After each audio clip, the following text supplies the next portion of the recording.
सभी को जय हिंद।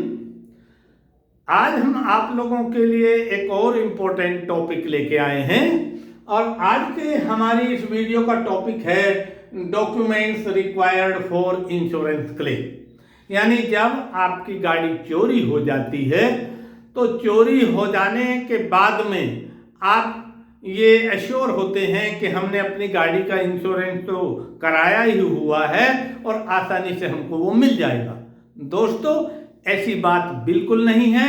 ये भ्रम आप ना रखें, क्योंकि इंश्योरेंस कंपनी आपके केस को रिपुडिएट करेंगी ही, वो रिजेक्ट करेंगी ही।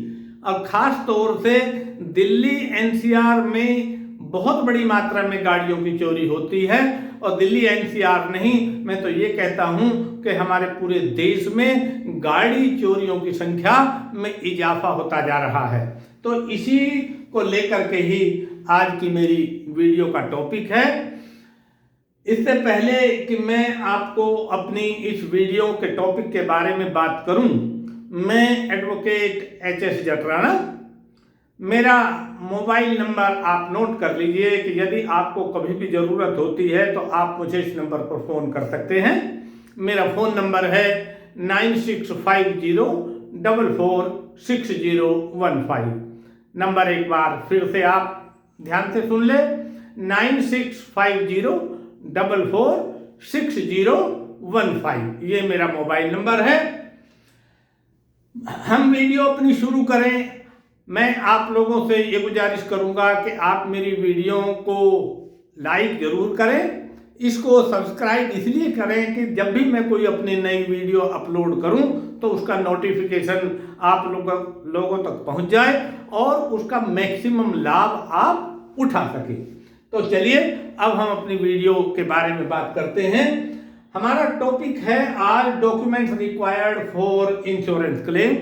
वैसे तो जनरली कोई भी आपको एडवोकेट साहब ये बताएंगे कि अगर आपको इंश्योरेंस लेना है तो केवल 4 ही डॉक्यूमेंट्स की जरूरत होती है। वो 4 डॉक्यूमेंट्स कौन कौन से होते हैं वो हमने लिखे हुए हैं कि यानी एक एफआईआर की कॉपी चाहिए, दूसरे कोर्ट की अनट्रेस रिपोर्ट चाहिए, और तीसरे आपकी इंश्योरेंस पॉलिसी चाहिए, और चौथे आपके आरसी यानी जो आपका registration certificate of the vehicle है वो चाहिए। लेकिन आप इस भ्रम में ना रहें कि इन 4 डॉक्यूमेंट्स के आधार पर ही आपको क्लेम मिल पाएगा। आपको क्लेम बिल्कुल नहीं मिलेगा और 100% आपका क्लेम रिजेक्ट किया जाएगा इंश्योरेंस कंपनी के द्वारा, क्योंकि इंश्योरेंस कंपनी है वो अपना सर्वेयर यानी जो सर्वे करने वाला है, जो किसी भी डिटेक्टिव एजेंसी का आदमी होता है उसको डेप्यूट करते हैं। वो चोरी के स्थान पर, चोरी के प्लेस पर या इंसिडेंट ऑफ द व्हीकल जो है वो आएगा और वहाँ से सब चीज़ों की तफ्तीश करेगा। और आपके डॉक्यूमेंट्स में यदि कुछ भी कमी पाई जाती है तो आपका इंश्योरेंस का क्लेम वो रिजेक्ट हो सकता है। और यदि रिजेक्ट नहीं भी हुआ तो आपको हार्डली कितना मिलेगा?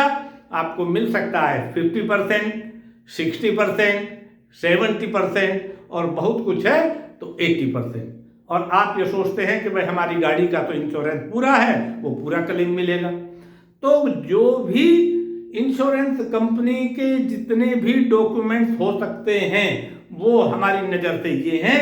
आप इसके बारे में ध्यान रखेंगे कि जब भी आपको कहीं भी गाड़ी पार्क करते हैं तो आप ठीक तरीके से उसका लॉक लगाएं, इंश्योर करें कि गाड़ी पूरे तरीके से लॉक हो गई है।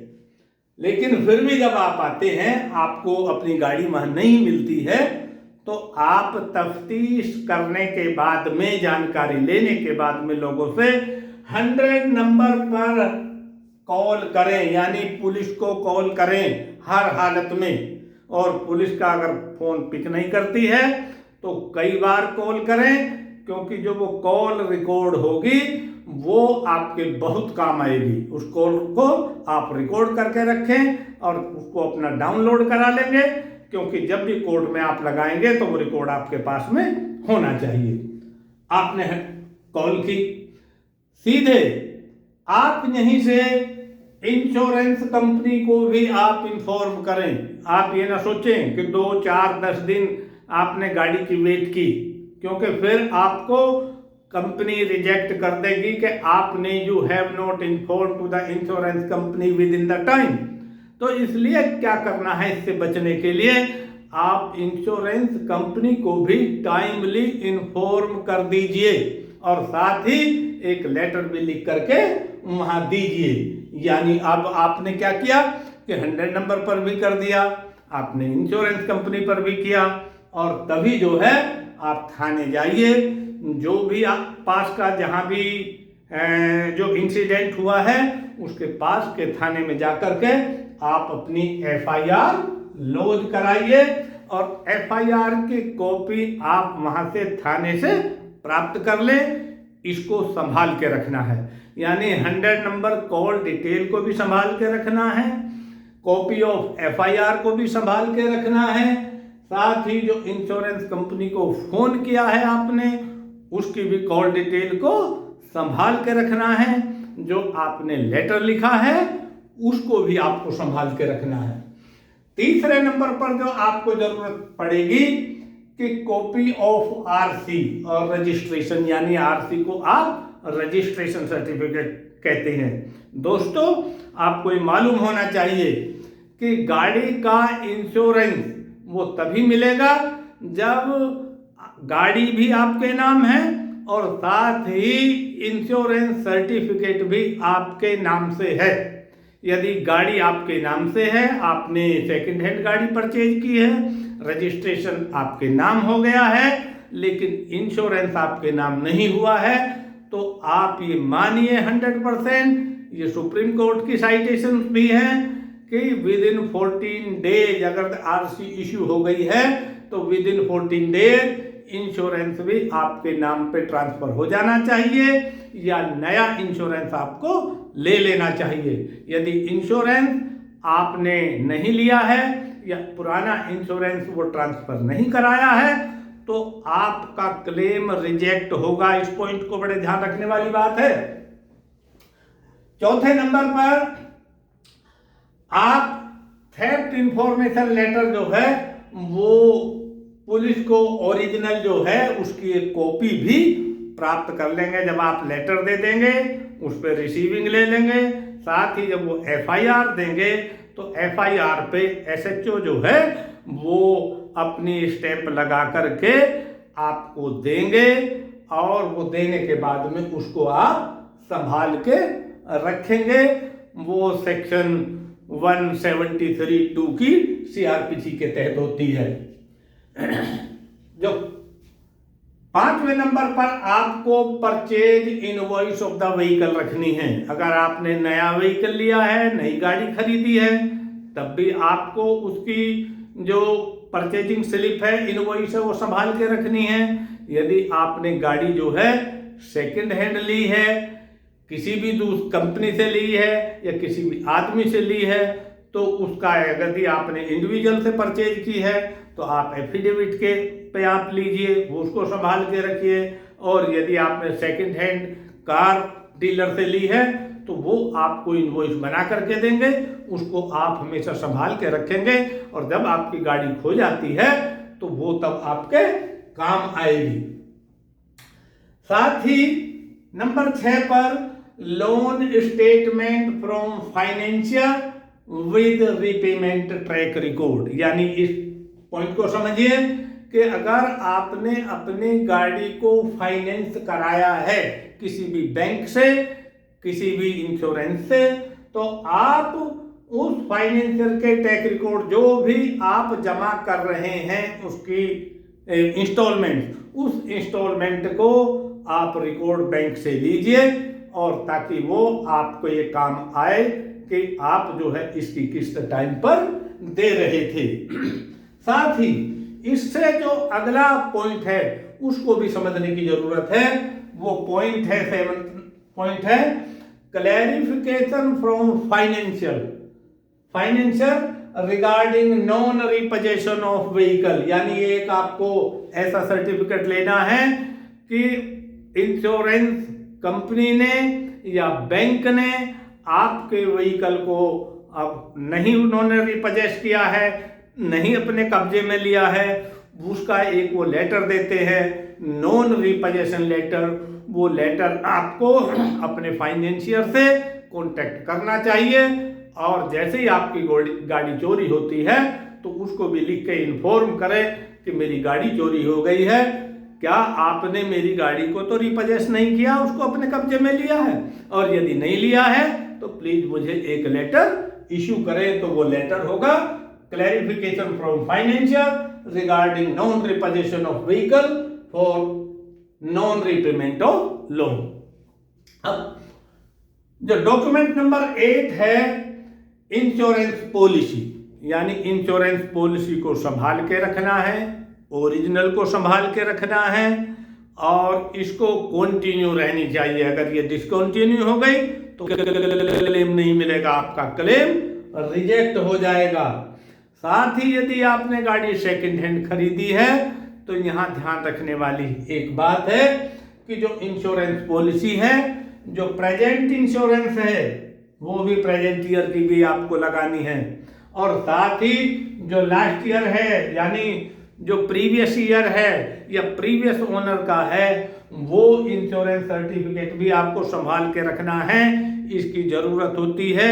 और इंश्योरेंस कंपनी अपने सर्वेयर को ये बोलती है कि ये डॉक्यूमेंट्स आप रखिए, जो डॉक्यूमेंट रखती हैं उन्हीं डॉक्यूमेंट्स के आधार पर ही हम आप लोगों को इस बारे में जानकारी दे रहे हैं। पॉइंट नंबर 9 है theft information letter to RTA for safe custody of vehicle file. एक आपको एसडीएम के यहाँ आपको लेटर लगाना है, जो भी गाड़ी बिकती है, सेल आउट होती है, उसकी सारी डिटेल कंसर्न आपके क्षेत्र के एसडीएम को होती है। आप अपने आरटीओ ऑफिस में जा कर के एसडीएम को मालूम करें, और साथ ही वहाँ जा कर के एप्लीकेशन लिखें कि मेरी गाड़ी चोरी हो गई है, इस गाड़ी के जितने भी डॉक्यूमेंट्स हैं उन डॉक्यूमेंट्स को सीज कर दिया जाए और उस फाइल को क्लोज कर दिया जाए। उसका फायदा ये होगा कि जो गाड़ी किसी ने भी चुराई है उस गाड़ी के डॉक्यूमेंट्स नहीं बन सकते। तो उसका फायदा क्या होगा कि आपको इंश्योरेंस तभी मिलेगा कि जब आप इस लेटर एसडीएम को लेटर लिख करके और एसडीएम से एक लेटर आप ले लेंगे, तो इसकी भी आपको बहुत जरूरत है। नंबर 10 पे original stamped copy of final report under section 173 CrPC issued by SHO and duly approved by the concerned court। इसको अनट्रेस रिपोर्ट भी बोलते हैं। अनट्रेस रिपोर्ट का यानी 1 से 3 महीने तक जो आपके कंसर्न SHO हैं जहां आपकी गाड़ी चोरी हुई है वो आपको खोजने की कोशिश करते हैं। उसके बाद में वो एक क्लोजिंग रिपोर्ट लगाते हैं और क्लोजिंग रिपोर्ट उनको मजिस्ट्रेट के यहाँ देनी होती है, और मजिस्ट्रेट जो है तब आपको भी कॉल किया जाता है। मजिस्ट्रेट साहब आपसे ये पूछते हैं कि क्या आप पुलिस की इंक्वायरी से सेटिस्फाई हैं, और यदि आप कह सकते हैं, कह देते हैं कि सेटिस्फाई हूँ, तो तब जो है वो अनट्रेस रिपोर्ट इशू करेंगे। और यदि आपने कह दिया कि मैं सेटिस्फाई नहीं हूँ तो फिर से कंसर्न पुलिस ऑफिसर को भेज देंगे और ये कहेंगे कि आप इसमें इंक्वायरी कीजिए। तो यदि आपको अपना इंश्योरेंस लेना है तो तब आप ये कहेंगे हाँ मैं पुलिस की इन्वेस्टिगेशन से सेटिस्फाई हूँ, और फिर कोर्ट आपके लिए अनट्रेस रिपोर्ट इशू करेगा। इस अनट्रेस रिपोर्ट के आधार पर ही कोर्ट ये सुनिश्चित करता है और साथ ही इंश्योरेंस कंपनी ये मानती है कि अब वो गाड़ी नहीं मिल सकती। तो इसलिए ये बहुत ही ज्यादा इंपॉर्टेंट है। 11वें नंबर पर अगर आपको अपना 100% इंश्योरेंस लेना है तो इस चीज का ध्यान रखेंगे कि जो vehicle service repair bill, toll tax receipt या ट्रैफिक चालान हैं वो भी आपको संभाल के रखने हैं। इसमें क्या है, यानी मेरा यहाँ सजेशन आपको ये है कि आप अपने व्हीकल की सर्विस जो है किसी भी अप्रूव्ड सर्विस सेंटर या कंपनी के सर्विस सेंटर से ही कराएं, क्योंकि उनके पास में जो बिल है तो कंपनी को ये मालूम है, सारा रिकॉर्ड उनको मालूम है। इंश्योरेंस कंपनी जो कार मैन्युफैक्चरिंग कंपनी से पूछती है कि भाई इसका ट्रैक रिकॉर्ड क्या है, सही कहाँ हुई है, तो तभी वो क्लेम देंगे। और यदि आपने किसी प्राइवेट से रिपेयर कराई है, कोई क्लेम बिल आपके पास नहीं है, तो इंश्योरेंस कंपनी ये मानती है कि आपने अपनी गाड़ी की केयर नहीं की है, आपकी गाड़ी वेल कंडीशन में नहीं है, तो इसलिए वो अपने तरीके से 10 या 15% आपका क्लेम कम करके देगी। इसलिए अगर आपको क्लेम पूरा लेना है तो आप अपनी जो व्हीकल है उसकी सर्विस केवल सर्विस सेंटर से ऑथराइज से कराएं, कंपनी के से ही कराएं, और कंपनी जो बिल देती है उसको हमेशा संभाल के रखें। साथ ही आपके अगर ट्रैफिक चालान हुए हैं तो वैसे तो चालान होने नहीं चाहिए, क्योंकि अगर आपने रेड लाइन क्रॉस कर दी है, जेब्रा क्रॉसिंग क्रॉस किया है, ओवर स्पीडिंग है, सीट बेल्ट नहीं लगाई है, या आपने टू व्हीलर है तो हेलमेट नहीं लगाया हुआ है, तो अगर ये चालान हो जाते हैं, इन चालान वैसे होने नहीं चाहिए, लेकिन अगर चालान हो भी गए हैं तो इन चालान को हमेशा संभाल कर रखें, क्योंकि ये वक्त पर काम आने वाले डॉक्यूमेंट्स हैं। Investigation officer of the insurance company आप लोगों से इन डॉक्यूमेंट्स की डिमांड कर सकते हैं, और जब ये डॉक्यूमेंट्स आपके पास में होंगे आप उनको प्रोड्यूस कर देंगे तो इंश्योरेंस कंपनी सेटिस्फाई होगी आपसे, और आपका जो क्लेम है वो नियमों के अकॉर्डिंग आपको मिल जाएगा। साथ ही 10 नंबर पर 12 नंबर पर ड्राइविंग लाइसेंस आपका सेल्फ का होना चाहिए। वे मांगेंगे अगर आपकी गाड़ी है तो आपका ड्राइविंग लाइसेंस भी होना चाहिए, उसकी भी कॉपी आप संभाल के रखेंगे देंगे। अब 13 नंबर पर पैन कार्ड की कॉपी आप संभाल के रखें, पैन कार्ड की कॉपी इंश्योरेंस कंपनी के सर्वेयर को देनी है। और साथ ही 14 नंबर पर cancel cheque for the bank account, क्योंकि पैसा आपको नहीं मिलेगा। पैसा कैसे मिलेगा, पैसा अकाउंट में क्रेडिट होगा या आरटीजीएस से मिलेगा, तो आप क्या है एक कैंसिल चेक की कॉपी भी अपने सर्वेयर को, जो भी कंपनी का सर्वे करने आता है, आपकी गाड़ी कहाँ खड़ी हुई थी, किस टाइम चोरी हुई है, कब आप आए हैं, कैसे कैसे खड़ी हुई थी, क्या कंडीशन थी, तो जो वो सर्वे करने वाला अधिकारी आता है वो ये सारे डॉक्यूमेंट्स की आपसे डिमांड करेगा, और यदि आप ये डॉक्यूमेंट्स हैं तो आप इनको प्रोवाइड कराएंगे। 15th जो पॉइंट्स है वो है detail of previous claim theft accident filed by you, यानी ये एक आपको ऐसा एफिडेविट देना है कि आपने प्रीवियसली कोई गाड़ी चोरी का, यानी इसी गाड़ी चोरी का या किसी और गाड़ी चोरी का जो आपका पहला है उसका किया है, या आपने कोई एक्सीडेंट का फाइल किया हुआ है, तो उस ट्रैक को देखेंगे। यदि आपने 1-2 बार और ऐसे क्लेम लिए हुए हैं तो इसका मतलब ये है कि आपका रिकॉर्ड अच्छा नहीं है और आपका क्लेम रिपुडिएट हो सकता है, रिजेक्ट हो सकता है। तो ये पॉइंट्स भी बहुत ज़्यादा इम्पोर्टेंट है जो सर्वेयर कंपनी आपसे कहेगी।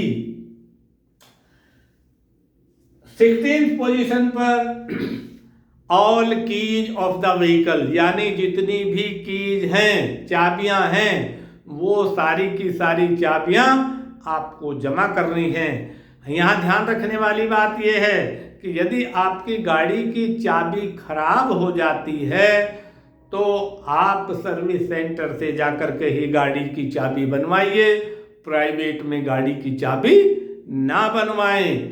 और जो आपको गाड़ी की चाबी वो आपकी डैमेज भी हो गई है तब भी आप उसको संभाल के रखें, क्योंकि जितनी गाड़ी की चाबियां होती हैं अमूमन 2 चाबियां होती हैं, दोनों की दोनों कॉपी गाड़ी चाबी आपको जमा करनी पड़ेगी। बाई चांस आपके पास में एक चाबी है तो आपको ये बताना पड़ेगा कि वो एक चाबी आपकी कम खोई थी, और ऐसी कंडीशन में आप पुलिस में रिपोर्ट करें। पुलिस रिपोर्ट की कॉपी जो आपकी lost keys of the vehicle है उसकी लगानी पड़ेगी यहाँ, ये ध्यान रखने वाली बात है। 7 नंबर पर डिक्लेरेशन ऑफ व्हीकल ओनर और टू विटनेसेस स्टेटमेंट। आपको अपना डिक्लेरेशन देना है कि भाई हाँ मेरी ये गाड़ी खो गई है, उसके बारे में देना होता है। यदि आपकी गाड़ी आपके घर के सामने से चोरी हुई है या घर में से हुई है तो तब जो है इंश्योरेंस कंपनी का सर्वेयर वो आपके 2 पड़ोसियों को बुलाएगा, कहेगा और उनसे जानकारी लेगा और उनसे स्टेटमेंट लेकर के वो लगाएगा। तो ये स्टेटमेंट की एक कॉपी आप अपने पास भी रखें। वो कॉपी सर्वेयर लेके चला जाएगा, लेकिन उसका एक मुसन्ना या उसका एक काउंटर फॉइल या उसकी एक फोटोकॉपी अपने आप भी रखें, क्योंकि जब आप क्लेम करेंगे तो उस क्लेम के साथ में आपको ये चीज फाइल करनी ही करनी है। साथ ही पॉइंट नंबर 18 पर यदि आपके पास में कोई सीसीटीवी फुटेज आपके व्हीकल की चोरी के बारे में है तो वो फुटेज भी संभाल के रखिए। अगर आप ओपन मार्केट में हैं, वहाँ कहीं कैमरा है तो उससे फुटेज लेने की कोशिश करें कि भाई हाँ मेरी गाड़ी आप खड़ी करते हुए, पार्क करते हुए उसमें दिखाई देंगे। कोई जो दूसरा आदमी आया है, चोर है, वो चोर भी आता हुआ दिखाई दे जाएगा, ले जाएगा। तो इससे क्या है, ये आपको एश्योर करना है कि गाड़ी की चोरी में आपका कोई हाथ नहीं है और वो आपकी गाड़ी चोर ने ही उसको चुराया है। तो इसलिए ये सीसीटीवी फुटेज भी बहुत ज़्यादा ज़रूरी है। और यदि कहीं सीसीटीवी फुटेज है ही नहीं तो आप जो है आप उसमें एक एफिडेविट देंगे that there was no CCTV camera install in the instant of the vehicle.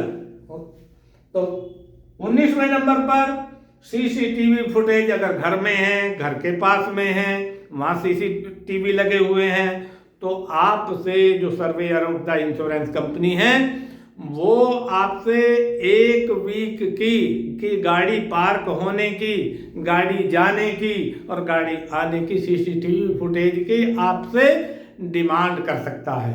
ये डॉक्यूमेंट्स आपने बताए क्योंकि हम ऐसे केसेज को डील कर रहे हैं और जब ये डील करते टाइम में जो सर्वेयर ऑफ द कंपनी ने हमने से सवाल पूछे हैं तो जो जो डॉक्यूमेंट्स उन्होंने हमसे रिक्वायर्ड डॉक्यूमेंट्स की डिमांड की उसी के आधार पर हमने आप लोगों को ये बताए हैं। तो फिर से आप इन सभी को देख लेंगे।